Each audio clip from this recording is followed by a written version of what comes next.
Dames en heren, met ingang van zondag 15 december geldt een nieuwe dienstregeling. Een vergees bakje koffie en een stukje suikerbollen. Van die tractage maakt een aantal treinreizigers van de morgen betiert Tankbuggebroek. Het had alles te krijgen met een extra treinverbinding tussen Ljouwert en Meppel.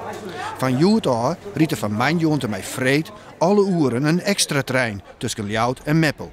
Ter grote tevredenheid van de reizigers. Nou, dat is hartstikke mooi natuurlijk. Wat doe ik het dit?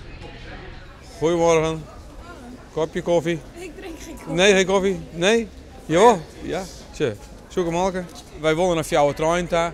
En we willen dat het op korte termijn gebeurt. Nou een derde trein en in 2016 hopen we een vierde trein erbij.